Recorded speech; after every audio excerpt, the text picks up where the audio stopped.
চলুন আজকে আমরা কিছু হাই ভোল্টেজ সাম্প্রতিক সাধারণ জ্ঞান নিয়ে আলোচনা করব, যেগুলো বিভিন্ন প্রতিযোগিতামূলক চাকরির পরীক্ষার জন্য খুবই গুরুত্বপূর্ণ।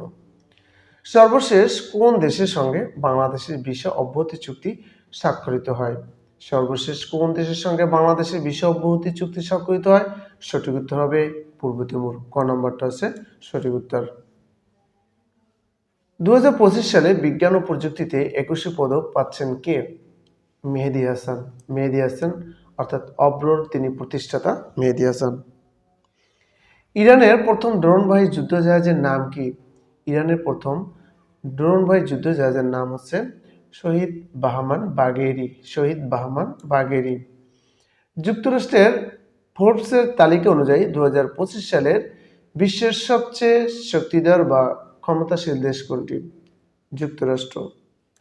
আর দ্বিতীয় স্থানে আছে চীন। দ্বিতীয় স্থানে কে? দ্বিতীয় স্থান আছে চীন। ডোনাল্ড ট্রাম্প সম্প্রতি মেক্সিকো উপসাগরের নাম পরিবর্তন করে নতুন করে কি নামকরণ করেন? তিনি নতুন করে নামকরণ করেন গালফ অফ আমেরিকা। মেক্সিকো উপসাগর কোন কোন দেশ জুড়ে বিস্তৃত? মেক্সিকো উপসাগর কোন কোন দেশ জুড়ে বিস্তৃত? যুক্তরাষ্ট্র, মেক্সিকো এবং কিউবা, অর্থাৎ এই তিনটি দেশ নিয়ে বিস্তৃত। তাহলে 6 নম্বরের সঠিক উত্তর হচ্ছে আমাদের গ হবে। ঠিক আছে। বাংলাদেশে বর্তমানে দুর্নীতিগ্রস্ত দেশের তালিকায় কততম? খুব ইম্পর্টেন্ট একটা প্রশ্ন, এটা কিন্তু প্রত্যেকটা পরীক্ষাতে থাকবে। 14তম। কততম? 14তম। বাংলা একাডেমির বর্তমান সভাপতি কে? বাংলা একাডেমির বর্তমান সভাপতি হচ্ছে আবুল কাশেম ফজলুল হক। কিগালি কোন দেশের রাজধানী? কিগালি কোন দেশের রাজধানী? এটা হচ্ছে রুয়ান্ডার রাজধানীর নাম হচ্ছে কিগালি। বাংলাদেশের সর্বোচ্চ পুরস্কারের নাম কি? বাংলাদেশের সর্বোচ্চ পুরস্কার নাম হচ্ছে স্বাধীনতা পুরস্কার, স্বাধীনতা পদক। বাংলাদেশে ইলিশের অভয়াশ্রম হলো কতটি? বাংলাদেশে মোট ইলিশের অভয়াশ্রম হলো 6টি। বাংলাদেশের পানীয় জলে আর্সেনিকের গ্রহণযোগ্য মাত্রা কত? 0.05 ppm। গ্রামীণ ব্যাংকের ধারণা বাংলাদেশের বাইরে প্রথম কোন দেশ চালু হয়?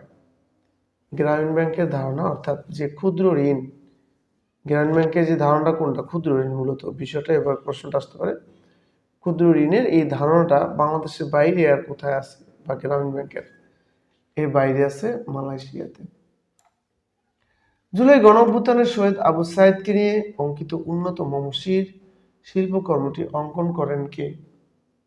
শহীদ কবির। 15 নম্বর আছে ফেসিবাদের জনক বলা হয় কাকে? ফেসিবাদের জনক বলা হয় বেনিতো মুসলিনি। সাবেক ইতালির শাসক কিন্তু বেনিতো মুসলিনি। দেশের আইন শৃঙ্খলা রক্ষায় অপারেশন ডেভিল হান্ট শুরু হয় কবে? অপারেশন ডেভিল হান্ট শুরু করে যৌথ বাহিনী 8 ফেব্রুয়ারি 2025 তারিখে। BPL Bangladesh premier league 2025 champion হয় কোন দেশ? ফরচুন বরিশাল। তারা এবার নিয়ে টানা দ্বিতীয়বার চ্যাম্পিয়ন হয়। 2025 সালে বিশ্বের শক্তিশালী পাসপোর্ট সূচক বাংলাদেশের অবস্থান কত? খুবই গুরুত্বপূর্ণ প্রশ্ন। 18 নম্বর সঠিক উত্তর হবে 93তম। গ নম্বরটা। 2025 সালে বিশ্বের শক্তিশালী পাসপোর্ট সূচকে প্রথম দেশ কোনটি? প্রথম দেশ হচ্ছে সিঙ্গাপুর। 19 নম্বরের সঠিক উত্তর হচ্ছে ক কি? সিঙ্গাপুর। সম্প্রতি কোন আন্তর্জাতিক অপরাধ আদালতের বিরুদ্ধে নিষেধাজ্ঞা আরোপ করে? অর্থাৎ কোন দেশ? এখানে হবে কি কোন দেশ? আমার typing mistake, sorry for that.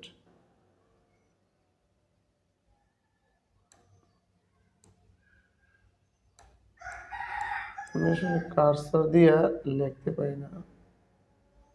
Okay, sorry, বুঝে নিন একটু। কোন দেশ?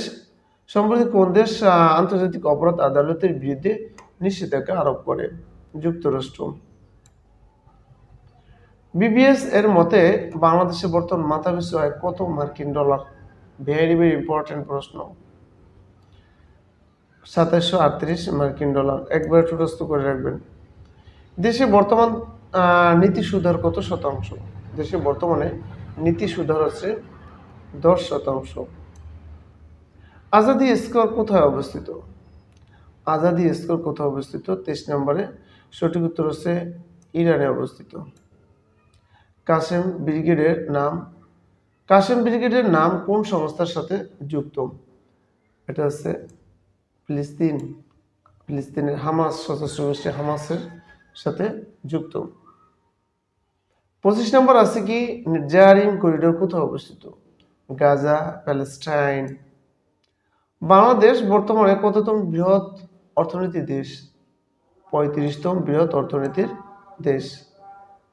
বর্তমান অন্তর্বর্তী সরকার জাতীয় বিশ্ববিদ্যালয়ের অনার্স কোর্স কত বছর করার সিদ্ধান্ত নিয়েছে? 3 বছর, 4 বছর কোর্সকে 3 বছর করা হয়েছে এবং 1 বছর থাকবে কারিগরি প্রশিক্ষণের জন্য। এটা কেমন? আপনার মতামতটা এখানে একটু জানাবেন, কমেন্ট করে জানাবেন। এটা ভালো হলো, এই সিদ্ধান্তটা ভালো না এর কোনো খারাপ কোনো দিক আছে? ওকে। আত্মজীবনীমূলক গ্রন্থ বিপুলা পৃথিবী এর লেখককে? অধ্যাপক আনিসুজ্জামান। গাজা থেকে ফিলিস্তিনিদের সরিয়ে নেওয়ার প্রেক্ষাপটে জরুরি আরব সম্মেলনের আহ্বান করেছে কোন দেশ? মিশরে আহ্বান করে। কারণ সম্প্রতি যুক্তরাষ্ট্রের স্বাস্থ্যরক্ষক প্রেসিডেন্ট ডোনাল্ড ট্রাম্প বলেছেন যে তারা গাজা থেকে ফিলিস্তিনিদের সরিয়ে মিশর এবং জর্ডানে স্থানান্তরিত করবে এবং গাজাকে পুনর্গঠন করবে, অর্থাৎ গাজাকে মূলত ইসরায়েলকে দিয়ে দেওয়া হবে। এটাই হচ্ছে তার পরিকল্পনা, যেটা আরব বিশ্ব ইতিমধ্যে বুঝে গেছে এবং কড়া ভাষা তারা প্রতিবাদ জানাচ্ছে কিন্তু। এবং ইসরায়েলের প্রধানমন্ত্রী এও বলেছেন, বেনিয়ামিন নেতানিয়াহু বলেছেন যে ফিলিস্তিনিদের সৌদি আরবে অনেক জায়গা আছে সেখানে স্থানান্তরিত করা হোক, যেটা সৌদিকে বেশি রাগান্বিত করে তোলে। জুলাই অভ্যুত্থান 2024 এর স্মৃতি ধরে রাখতে কত টাকা মূল্যমানের ডাক টিকিট অবমুক্ত করা হয়েছে? সঠিক উত্তর হচ্ছে ক নাম্বারটা, অর্থাৎ 10 টাকা। প্রিয় ভিউয়ার্স, আজকে ভিডিওটা এ পর্যন্তই।